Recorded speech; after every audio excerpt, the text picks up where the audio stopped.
Welcome sa Philippine Island Weather Update. Lagi ninyong kasama sa Balitang Panahon ngayon. Narito na nga ang pinakahuli sa lagay na ating panahon ngayong araw ng Thursday, January 2, 2025. Yung ating northeast monsoon o amihan sa extreme northern Luzon na muna nakakaapekto ngayon. Kaya asahan natin sa Batanes yung maulap na papawirin na may mga kasamang pag-ulan dahil nga sa amihan o northeast monsoon.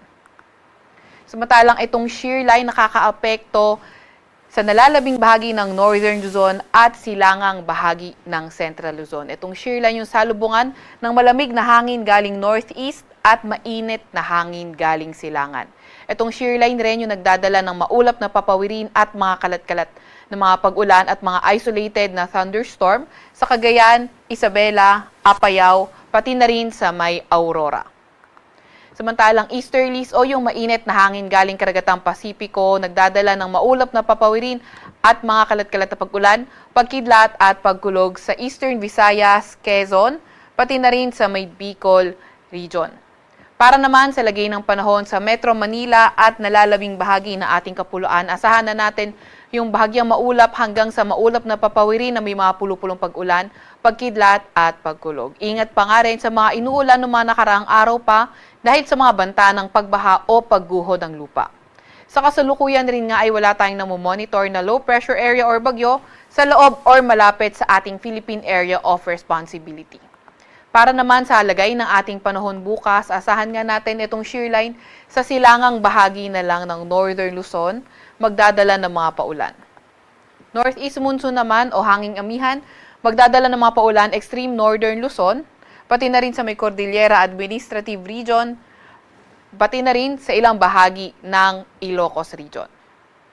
Asahan nga rin natin yung maulap na papawirin, mga kalat-kalat na pag-ulan, pagkidlat at pagkulog sa may Kalayaan Islands, kabilang ng Palawan.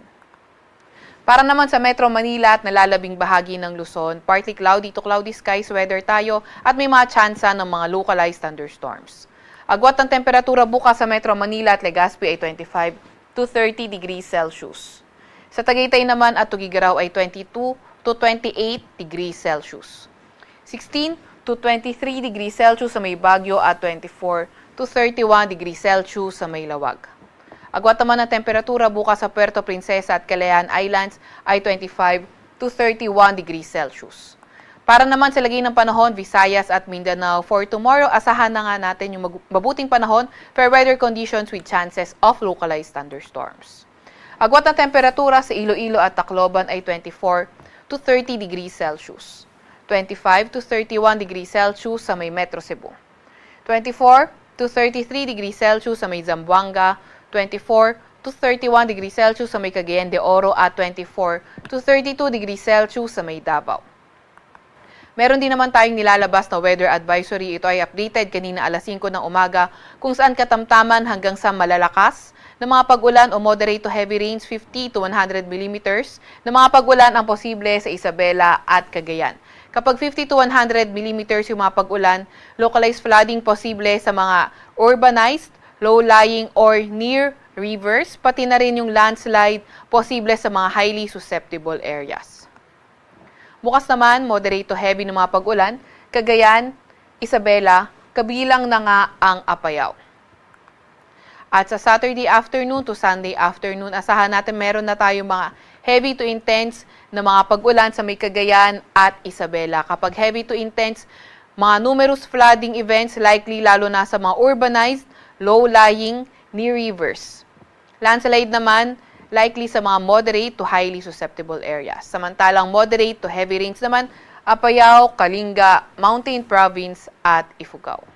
Kaya katulad nga na nabanggit natin kanina, ingat, lalo na sa mga nakaraang araw pa inuulan dahil saturated na yung lupa sa atin at posibleng mag-cause ng flash floods o hindi kaya landslides.